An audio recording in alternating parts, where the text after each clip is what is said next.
So I've recognized in my life that there has been a chesed which is an unhealthy chesed, a chesed which is not true to the relationship.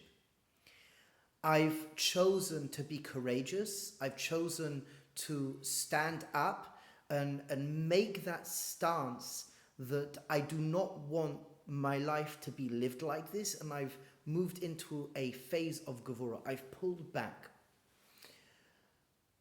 What's next? So what we can suggest is next we go into the realm of Tiferet, and that's where we re-meet that which we pulled away from.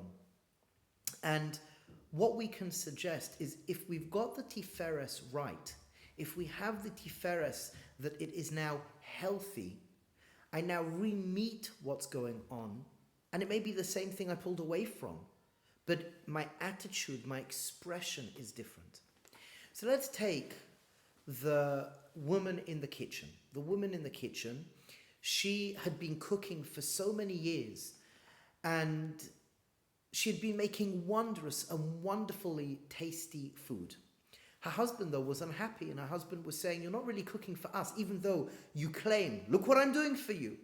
I'm doing this for you and for the kids, and you're not thankful to me. You should be thankful, have gratitude." So the husband, he pulled away, he did his gevurah thing, and he said, "Okay, I'm not speaking to you about this now." He drew a boundary.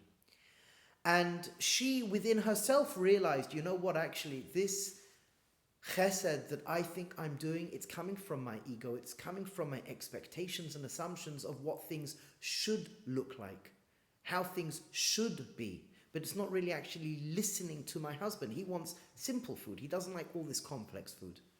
And she, for a couple of weeks in her situation, did a gevurah where she pulled back and she did not cook. She as well, in this gevurah state, moving and phasing into the Tiferet state, sat with her husband and said to her husband, "You know what, I apologize because I actually have been cooking from an ego place, not from a true place of chesed. My chesed was warped, my chesed was distorted, and I'm recognizing it because I'm realizing it wasn't about you and the kids, it was about me and what I wanted to do. It's the chesed that I want to do. I didn't listen to you, I didn't hear you." So in a state of gevurah, moving into Tiferet, in the state of gevurah, she now asks, "I realize the wrong of my ways. Let me sit with you with a pencil and paper, and let me ask you, what do you like to eat? What do you like to eat? And let me interview the kids. What do you like me to cook?" And she sat and she did that.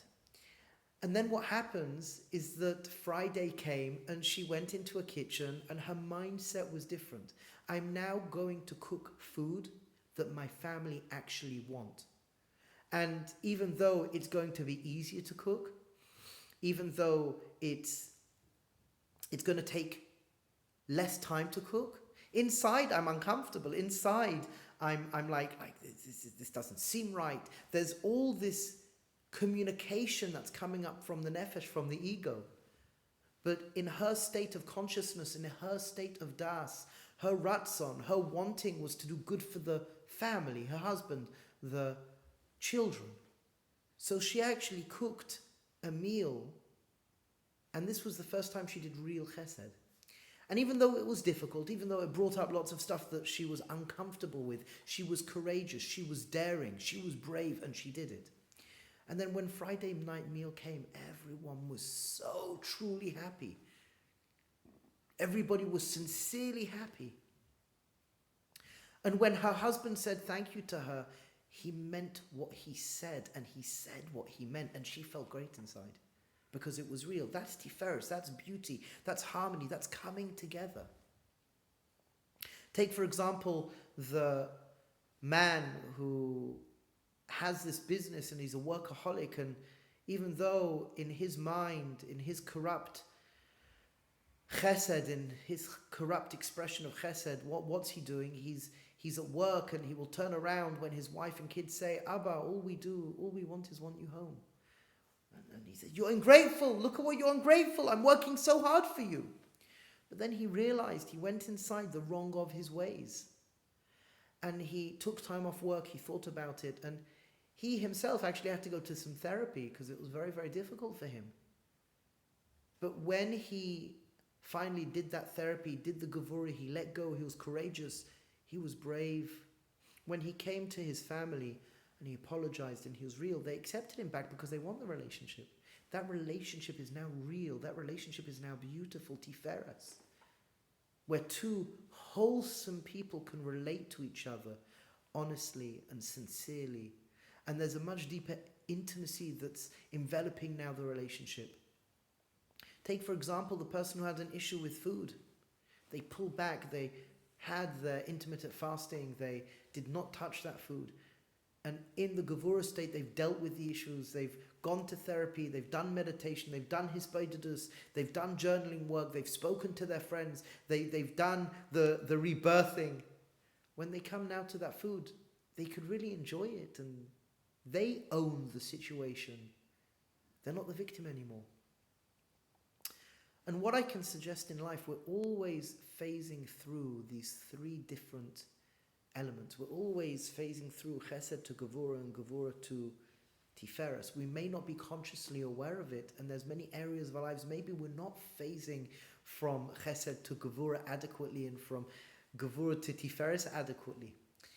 And it could also be that for a certain period of time, I may have that Tiferet, and then I may fall back into an unhealthy chesed, so I have to now go back to the gevura. It's a cycle, an oscillating cycle. However, the Kabbalists, they present to us a way of living, the spheres. They are a way of living to present to us that HaKadosh Baruch Hu gracefully gifted us with, a paradigm of balance, a paradigm of synchronicity, a paradigm of harmony. And it is there for us. And we need to be brave. We need to own the situation. It's not always easy. Times it's difficult. We have to be courageous. There's times where we're going to mess up. We're going to overstep our boundaries with the other. We forget to respect the boundaries. And then we have to pull back. Or maybe somebody will pull back from us because we ourselves overstepped a boundary, or someone overstepped a boundary with us. So we were in a Tiferet. Then I have to move back to the gevura. And as we said, it's uncomfortable. It's challenging. I think, though, today we're living in a generation where we've become so comfortable with life. The Medrash tells us if we don't challenge ourselves down here, there's going to be challenges from up high.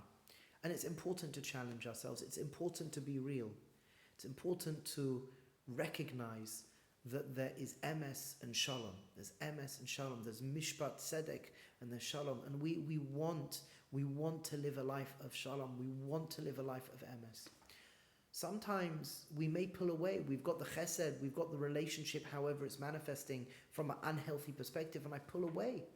And I may say, actually, I don't want to Tiferet the relationship. I don't want to go back to the relationship. That relationship actually is unhealthy for me. Maybe my relationship with food, or my relationship with a particular person or persons, maybe my relationship with a certain environment. I don't want to go back to it. Yet, what we will find, it takes courage. We need to be brave. We have to find that hero inside. We all have that hero inside. I remember somebody telling me a long time ago, when we read in Shemona Esrei, Elokei Avraham, Elokei Yitzchak, Elokei Yaakov, we look at them as the forefathers. When we speak about the Imais, Sarah, Rivka, Rachel, and Leah, they're the forefathers and foremothers, but let's change out the name to heroes. They should be our heroes. They were brave, they were courageous. They did that which was needed to be done. Uncomfortable as it was, they still did it because it was needed, it was real.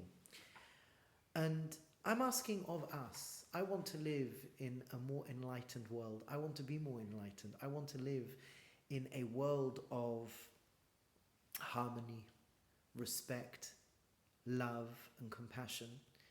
And when we understand that we all want this harmony, love, and compassion and respect, and now hopefully we have a mapping out of a basic nature. There's so much more to speak about when we go through this in the shiurim. It takes hours and hours. We're just touching the surface. Maybe it's a reminder for us because we've heard the shiurim, but the nakuda is that we've been gifted. And if we use those gifts, we can live an extraordinary, ordinary life. We can live with happiness and harmony and love and respect. And the more of us, the more we are sincere and authentic and true to ourselves, the better this world is going to be, and the more beautiful this world is going to be, and the more this world is going to be a beautiful place and space, the healthier you're going to be and the healthier I'm going to be. So Be'ezras Hashem Mamash, we should all go from strength to strength, La'olam Va'ed.